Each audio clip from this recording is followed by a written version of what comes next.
तो खालसा पंथ की स्थापना कब हुई थी, गुरु गोविंद कौन थे और सिखों के गुरु टोटल कितने थे, ये सब आप पिछली वीडियो में मेरे साथ देख चुके हो। और मोहम्मद शाह रंगीला के बारे में भी हमने पढ़ा था। आज हम पढ़ेंगे इसी वीडियो का पार्ट 2, जो हमारे क्षेत्रीय राज्य थे उस वहाँ पे उस टाइम में, उसके बारे में हम बेसिकली पढ़ रहे हैं। तो चलिए आज की वीडियो शुरू करते हैं। नमस्कार दोस्तों, मैं दीप बहुगुणा स्वागत करता हूँ आपका अपने यूट्यूब चैनल पे, जिसका नाम है स्टडी इन दीप्स एम्पायर। तो आंग्ल मैसूर के जो हमारे द्वितीय युद्ध और तृतीय युद्ध कब हुआ था, इसके बारे में आपने हमारे साथ पढ़ लिया है। और तथाकथित काल कोठरी दुर्घटना किस बात का उल्लेख करती है। तो यहाँ पे ये क्वेश्चन तो बहुत ही ज़्यादा इंपॉर्टेंट है कि जो हमारी यहाँ पे ही क्या किया था, अंग्रेजों का टर्निंग पॉइंट इसको माना जाता है। काल कोठरी दुर्घटना ये क्या हुआ था, इसमें क्या क्या हुआ था, ये हम जानेंगे। तो काल कोठरी जो ये दुर्घटना थी, इसमें क्या हुआ था, 123 अंग्रेजों को एक छोटे से कमरे में तथाकथित मतलब ऐसा कहा जाता है अंग्रेजों के द्वारा, ठीक है, ये मनगढ़ंत कहानी भी हो सकती है। तो इनको क्या किया, कैद किया गया, जिसके परिणाम स्वरूप उन्होंने अधिकांश की क्या हो गई, मृत्यु हो गई। ठीक है। तो काल कोठरी घटना पश्चिम बंगाल में 20 जून कब हुई थी, ये भी आप याद रखना, 20 जून 1756 को घटित हुई थी, जिसमें 123 अंग्रेजों को एक छोटे से कमरे में तथाकथित कैद करके रखा गया था, जिसके परिणाम स्वरूप उनमें से जो अधिकांश थे यानी बहुत से उनकी क्या हो गई थी, मृत्यु हो गई थी।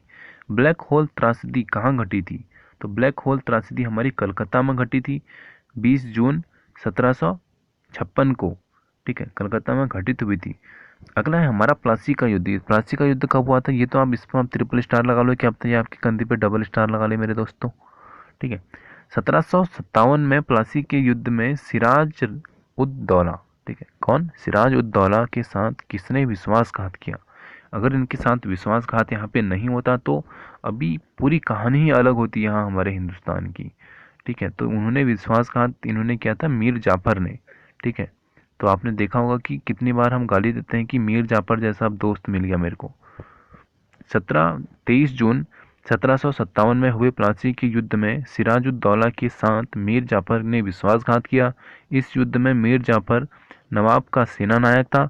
इस युद्ध के बाद कंपनी को 24 परगने की जिम्मेदारी प्राप्त हुई। जो ठीक है, तो जो हमारी कंपनी थी यानी अंग्रेजों की कंपनी थी, उसको क्या हुआ, 24 परगने की जो जमींदारी थी, यानी उनको उतने राज्य मिल गए 24। ठीक है, तो यहाँ पे जो हमारा ये था बंदा, कौन, मीर जाफर, ये क्या था कि पहले ही सिराजुद्दौला का क्या था, ये सेनापति था, सेना नायक था। ठीक है, तो ये क्या हुआ, हमारा अंग्रेजों से मिल जा बैठा। ठीक है, तो अंग्रेजों ने बोला हम तेरे को बना देंगे राजा, तू पहले क्या कर, सिराजुद्दौला के खिलाफ खड़ा होना, लेकिन यहाँ पे दिखाना ऐसे कि जैसे तू उसी के साथ है। ठीक है, तो यहाँ से पूरी कहानी पलट जाती है और अंग्रेज उसके बाद आपने देखा क्या क्या करते हैं। प्लासी के युद्ध के समय बंगाल का नवाब कौन था, तो ये हमारे कौन थे, हमने देख लिया, सिराजुद्दौला थे। ठीक है, अगला यहाँ पे एक इंपॉर्टेंट क्वेश्चन होता है कि प्लासी की लड़ाई किसके बीच हुई थी, तो अब ये तो हम देख ही चुके हैं, सिराजुद्दौला और रॉबर्ट क्लाइव के बीच। ठीक है, अंग्रेजों का उस वहाँ से कौन था, अंग्रेजों की तरफ से रॉबर्ट क्लाइव थे। ठीक है, कब हुई थी तो हम देख ही चुके हैं, 1757 में। ब्रिटिश ने पंजाब में को निम्नलिखित में से किस सन में अपने राज्य में मिलाया, तो 1849 में मिलाया था। लॉर्ड डलहौजी ने गुजरात के युद्ध के बाद, गुजरात का युद्ध कब हुआ था, 1849 में, पंजाब का विलय ब्रिटिश में साम्राज्य में कर दिया था। तो इसके बाद जो हमारा पंजाब था वो ब्रिटिश साम्राज्य में क्या हो गया था, विलय हो गया था। और 1849 में ही क्या हुआ था, पंजाब की प्रशासनिक व्यवस्था 3 सदस्यों में की एक कमेटी के द्वारा उनको सौंपी गई। ठीक है, और हेनरी लॉरेंस को प्रशासनिक व्यवस्था, और जो हमारे जॉन लॉरेंस थे इनको भू राजस्व दिया गया। और इसके बाद जो हमारे चार्ल्स मेम्स, आपने इसका नाम सुना होगा, चार्ल्स मेसन्स को क्या मिला, न्याय विभाग, यानी उसके बाद जो न्याय के जितने भी काम थे वो इन्होंने ही करना था, इसका अध्यक्ष उनको बनाया गया। इस प्रकार जो पंजाब राज्य था इसको ब्रिटिश साम्राज्य का एक अंग बना दिया गया था, उस टाइम की बात कर रहा हूँ अभी। ठीक है, अगला है हमारा पुर्तगाली संस्कृति के अवशेष भारत में कहाँ पाए जाते हैं, तो ये पाए जाते हैं हमारे गोवा में। ये क्वेश्चन बहुत इंपॉर्टेंट है, पुर्तगाली गोवा से आए और गोवा में ही रह गए, गोवा से ही चले गए।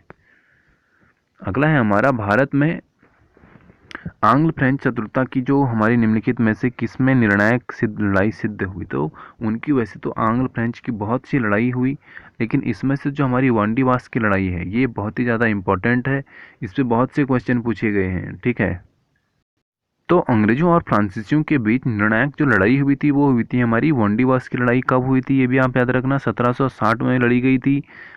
आयरकुट में के नेतृत्व में वाली जो अंग्रेजी सेना थी उसमें काउंट लाली के नेतृत्व में, ठीक है, जो हमारे अंग्रेजों की तरफ से था वो था हमारा आयरकुट, और फ्रांसीसियों की तरफ से कौन था, काउंट लाली के नेतृत्व वाली फ्रांसीसी सेना को पूरी तरह क्या कर दिया था, पराजित कर दिया था। ठीक है, अगला है हमारा निम्नलिखित में से किस युद्ध में अंग्रेजों ने फ्रांसीसियों की पूरी तरह से परास्त कर दिया। तो यहाँ के बाद फ्रांसीसी एक हिसाब से खत्म ही हो गए थे।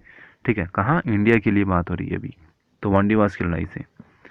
निम्नलिखित में से किस युद्ध में भारत में फ्रांसीसियों के भाग्य का निर्णय हुआ। भाग्य का निर्णय क्या हुआ, यहाँ से इनका भाग्य क्या हो गया, खत्म हो गया वांडीवास की लड़ाई से। ठीक है, तो अब देख लेते हैं हम कुछ फैक्ट जो हमने इस वाले लेसन से या इस जो हमारा टॉपिक चल रहा है इससे सीखे। तो सबसे पहले हमारा आता है, तीसरे आंग्ल मैसूर युद्ध को समाप्त करने के लिए टीपू सुल्तान ने अंग्रेजों के साथ श्रीरंगपट्टनम की संधि की थी। ठीक है, तो श्रीरंगपट्टनम की संधि डायरेक्टली पूछ लेते हैं कब हुई थी, तो कब हुई थी, तीसरे आंग्ल मैसूर युद्ध के बाद हुई थी। इसके बाद इंपॉर्टेंट ये है कि 1701 वर्ष 1999 में बैसाखी का त्यौहार पंजाब के लिए विशेष ऐतिहासिक पर्व है, क्योंकि इस त्यौहार पर क्या हुआ था, खालसा पंथ की स्थापना को कितने साल हो गए थे, 300 साल हो गए थे। सिख गुरु गुरु अंगद देव ने गुरु नानक की जीवनी लिखी थी, तो गुरु नानक की जीवनी उन्हीं के बेटे अंगद देव उन्हीं का बेटा था, हमने पिछली वीडियो में देख लिया।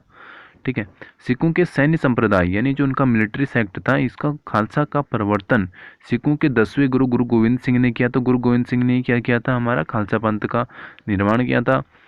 और सिंध को अंग्रेजों ने 1843 में अधिकृत किया। तो सिंध को कब अधिकृत किया, 1843 में अधिकृत किया। अगला है हमारा, वॉरेन हेस्टिंग ने बंगाल में सरकार की द्वैत प्रणाली थी सरकार की, वो समाप्त की। मुगल सम्राट जो हमारा मोहम्मद शाह रंगीला था, इसके शासनकाल में सैयद भाइयों का क्या हो गया था, अंत हो गया था। और इसके बाद जो हमने इम्पोर्टेंट पढ़ा वो ये पढ़ना है कि राजपूत शासक राजा सवाई जय सिंह ने क्या किया था, हमारा जिजमू जो हमारे ये थे हमारे मोहम्मद शाही नाम का एक पहाड़ा, ठीक है, पहाड़ा का समूह बनाया था जिसमें लोग खगोल संबंधी अवलोकन करते थे। तो इन्होंने क्या किया, एक पहाड़ा बनाया जिसमें कि लोग जितने भी खगोल प्रेमी थे उसका अवलोकन करते थे। खगोल में हमारा क्या होता है, उस टाइम पे भी एक इसका खगोल शास्त्र समझ लो इसको उस टाइम का। ठीक है, अल्फ्रांडो द अकलबुर्ग कौन थे, ये हमारे एक पुर्तगाली गोवा पर क्या किया था, इन्होंने पुर्तगाली ने गोवा पर सबसे पहले इन्होंने अधिकार किया था।